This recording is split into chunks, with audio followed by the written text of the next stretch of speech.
Dear student, स्वागत है आपका एक नई वीडियोस के साथ। आज हम पढ़ेंगे बीएससी की जो डिफरेंशियल इक्वेशंस का क्वेश्चन है जो आपकी बुक में, वो देखिए X square Y D two Y upon D X two plus X D Y upon D X minus Y, इन दोनों का whole square minus three Y square equal to शून्य। तो सबसे पहले हम क्या करें, जो भी हमें ये डिफरेंशियल इक्वेशंस दिए, अवकल समीकरण दिए, उसको हम मान लेते हैं D mu upon D X equal to, इसको हम मान लेते हैं ना। तो देखिए मैंने कैसे किया, यहाँ पर जो भी हमें X square Y D two Y upon D X two है वो ऐसे कैसे लिखा, इसका हमने कोष्टक खोल दिया, इसको ए माना, इसको बी माना, अब ए माइनस बी का होल स्कोर किया तो ए स्कोर हो जाएगा, तो ए स्कोर हो जाएगा तो एक्स स्कोर, इसका हो जाएगा तो D Y upon D X square, okay, minus two A B, तो टू ए क्या है X D Y upon D X, तो two X D Y upon D X, B यानी वाई, फिर आ जाएगा प्लस बी स्कोर क्या हो जाएगा वाई स्कोर। अब वाई स्कोर में से ये थ्री वाई स्कोर घट जाएगा, तो वाई स्कोर में से थ्री वाई स्कोर गया तो क्या रह जाएगा माइनस टू वाई स्कोर, तो ये किया इज इक्वल टू शून्य। इसको हमने इक्वेशन नंबर फर्स्ट समीकरण नंबर 1 लिख दिया। अब देखो जो भी आपको ये X square Y D two Y upon D X two है ना, इसको हमें यहाँ से हटाना है ताकि हमें आसानी से और बहुत सरल तरीके से इस डिफरेंशियल इक्वेशंस को आधार बना सके, है ना, बेस बना सके। तो इसके लिए सबसे पहले हम क्या करते हैं, ये हमने लिखा, इसको हम क्या करते हैं कि एक्स स्क्वायर वाई यानी कि ये है ना X square D Y upon D X, इसके साथ वाई ले लेते हैं, इसके सापेक्ष हम क्या करते हैं डिफरेंशियल करते हैं। ये आपको स्टेप थोड़ा याद रखना। तो देखिए यहाँ पर हम क्या मान लेते हैं म्यू वन टू हो जाएगा, देखिए इसका हम डिफरेंशियल करेंगे, अवकलन करेंगे, है ना, तो ये हो जाएगा D mu one upon D X is equal to X square Y. तो देखिए अब देखिए ये है ना D Y upon D X का हम क्या करेंगे अवकलन, D Y upon D X क्या हो जाएगा D two Y upon D X to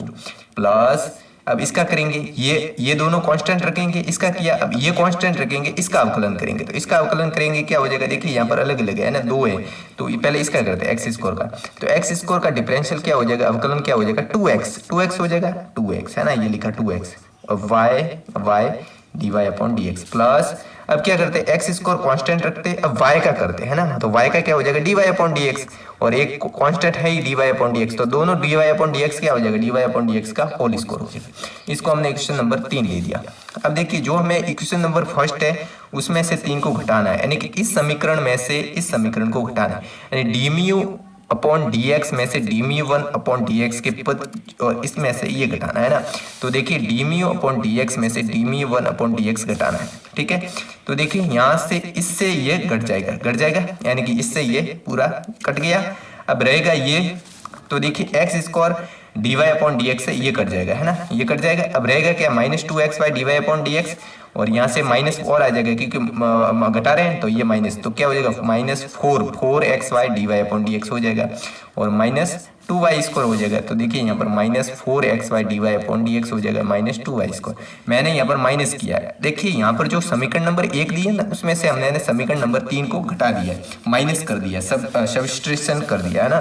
तो देखिए अब हमें ये प्राप्त हुई, तो देखिए अब हम क्या करेंगे, जो हमें माइनस टू वाई स्क्वायर है ना, ये लेंगे two Y square minus two Y square, अब इसको एक्स के साथ, ये आपको एक स्टेप थोड़ा याद रखना है, जो मैंने आगे भी स्टेप कहा था ना वो जैसे एक और स्टेप है, यानी कि ये याद रखना है कि यहाँ पर आपको के अवकलन से हमें क्या प्राप्त करना है, ये अवकलन प्राप्त करना है। जब ये आपके पास आ जाएगा तो थोड़ा आपको ये ध्यान रखना है, एक नोटिस पॉइंट है ये, जैसे ये आपको ये पॉइंट याद करने की जरूरत है और एक ये पॉइंट याद रखने की जरूरत है। तो यहाँ से हम क्या करेंगे, ये आ जाएगा, देखिए कैसे करते हैं। अब देखिए यहाँ पर आगे हमने म्यू वन माना था, अब हम म्यू टू मानेंगे, ठीक है, म्यू भी मान लिया, म्यू वन माना, अब म्यू टू मानेंगे, mu two is equal to ये मानेंगे minus two X Y square, अब इसका एक्स के साथ डिफरेंशियल कर देते हैं, अवकलन क्या हो जाएगा D mu two upon D X is equal to, इसका क्या हो जाएगा देखिए माइनस टू, अब वाई का हो जाएगा टू वाई, तो माइनस फोर एक्स वाई, अब वाई का वापस करेंगे D Y upon D X हो जाएगा minus two Y square, X का क्या हो जाएगा 1 हो जाएगा,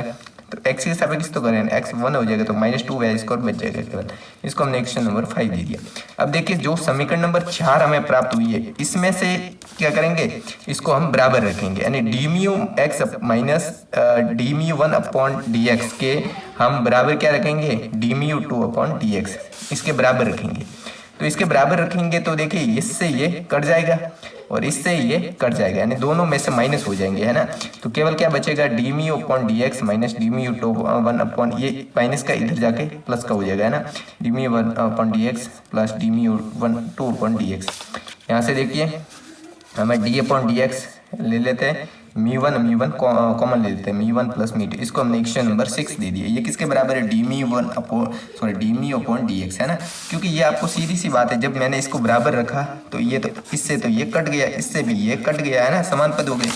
तो देखिए अब क्या करेंगे, देखिए मी वन, अब इसका उसका हमने इंटीग्रेशन कर दिया, समाकलन करेंगे तब क्या हो जाएगा, मी वन प्लस मी टू हो जाएगा। अब इसका हमने बराबर में समाकलन स्थिरांक लिया, है ना, तो कांस्टेंट लिया कांस्टेंट क्या लिया, सी लिया, है ना। तो देखिए X square Y D Y upon D X minus 2x Y square is equal to सी।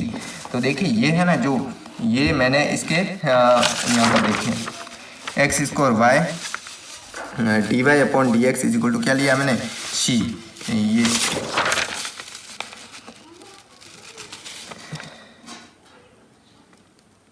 हाँ देखिए, जो म्यू1 हमने क्या माना था, जो हमने म्यू1 माना था वो हमें लिखना है यहाँ पर। देखिए म्यू1 हमने माना था X square Y D Y upon D X, और म्यू2 माना था minus 2x Y square is equal to C. देखिए यहाँ पर मैं बताता हूँ म्यू1 कैसे माना और म्यू2 कैसे माना, मैंने आपको आगे समझाया था, तब भी मैंने बोला था mu one is equal to X square Y D Y upon D X, और यहाँ पर माना था म्यू2, है ना, ये म्यू2। तो ये मैंने यहाँ पर दोनों मान लिखे हैं, तो ये म्यू1 का मान है और ये म्यू2 का मान है इज इक्वल टू सी, है ना। तो देखिए यहाँ से हम क्या करेंगे, हम Y D Y upon D X, Y D Y upon D X लिखा मैंने, ठीक है। तो अब हम एक्स स्क्वायर का दोनों पक्षों में भाग देते थे, एक्स स्क्वायर का यहाँ से भाग देंगे तो Y D Y upon D X बचेगा, -2 यहाँ से एक्स स्क्वायर का भाग दूंगा तो नीचे एक्स स्क्वायर का भाग जाएगा, तो नीचे क्या बच जाएगा, एक्स बच जाएगा, 2 upon X Y square is equal to C upon X square. इसको हमने क्वेश्चन नंबर 7 दे दिया। अब मैं ये सॉल्व करके, ये कौन सा, ये सॉल्व करके ये ला सकता हूँ, तो ये क्या बन जाएगी, एक अच्छी डिफरेंशियल इक्वेशंस बन जाएगी, ताकि आप और भी आसानी से सॉल्व कर सकें। तो देखिए हमने अब की बार अलग माना है, अब की बार म्यू नहीं मान लेते, क्योंकि म्यू हमने बहुत माने हुए, Y square is equal to V मान लेते।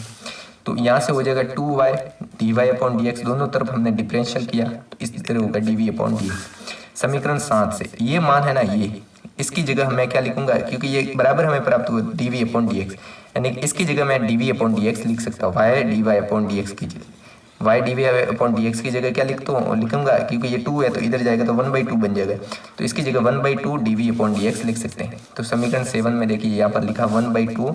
D V upon D X, समझ में आया। इसकी जगह देखिए ये 1/2 इधर चला जाएगा, तो इसकी जगह मैंने 1/2 D V upon D X लिखा, माइनस यहाँ से देखिए 2x वाई स्क्वायर की जगह मैंने v माना है, तो वाई स्क्वायर वी सी बटा एक्स स्क्वायर, है ना। तो देखिए D V upon D X minus, यहाँ से क्या करते हैं हम दोनों तरफ 2 से गुणा कर लेते हैं, 2 से गुणा करेंगे तो यहाँ से कट जाएगा, यहाँ से गुणा करेंगे तो 4 हो जाएगा, तो 2 से गुणा किया 4v नीचे x, यहाँ से c1 एक्स स्क्वायर, है ना। अब देखिए क्योंकि हमने आगे यहाँ पर c1 है ना, तो देखिए हम IF इंटीग्रल फैक्टर निकालेंगे, तो फॉर्मूला क्या होता है, e to the power minus P D X, अब p मानते हैं ये 4 अपॉन एक्स, तो 4 अपॉन एक्स डी एक्स, अब इसका क्या हो जाएगा 4, ये कांस्टेंट रहेगा, 1 अपॉन एक्स क्या होता है लॉग एक्स, तो e to the power minus 4 log X. अब इसका हो जाएगा e की पावर में कोई भी लॉग हो, तो यहाँ हम क्या करते हैं कि जो भी ये यहाँ पर होता है ना उसकी घात लिख लेते हैं, तो 1 upon X to the power 4। तो अभी स्टार जो संपूर्ण हल हो जाएगा वो क्या हो जाएगा, v हमने जो भी है उसके साथ किस जो भी इंटीग्रल फैक्टर आया उसका गुणा करेंगे, तो v dot 1 upon X square is equal to c1 upon X square, ये जो भी है 1 अपॉन एक्स स्क्वायर, ये इधर की तरफ ये 1 अपॉन एक्स स्क्वायर ही तो है, तो उसकी जगह उसके साथ किसका गुणा करेंगे, इंटीग्रल फैक्टर का, तो 1 अपॉन एक्स स्क्वायर ये फॉर्मूला होता है आपको याद ही होगा, 1 upon X square 1 upon x 4 का गुणा करेंगे प्लस c2 हमने इस तरह का, c1 हो गया आगे, अब c2 लिया, है ना। तो यहाँ पर देखिए v की जगह हम जो मान लिया था वो हम यहाँ पर रखेंगे, v की जगह हमने मान लिया था वाई स्क्वायर, तो v की जगह Y square upon X to the power 4 minus, अब हमें पता है 1 अपॉन ये कितना हो जाएगी, x की घात 6 हो जाएगी। अब x की घात 6 का अवकलन क्या हो जाएगा, -2 अपॉन इंटीग्रेशन क्या हो जाएगा कि -2 upon X to the power 5 है ना, ये हो जाएगा, तो प्लस c2 इस तरह। Thanks for watching the video, मिलते हैं नए वीडियोस के साथ, तब तक के लिए धन्यवाद।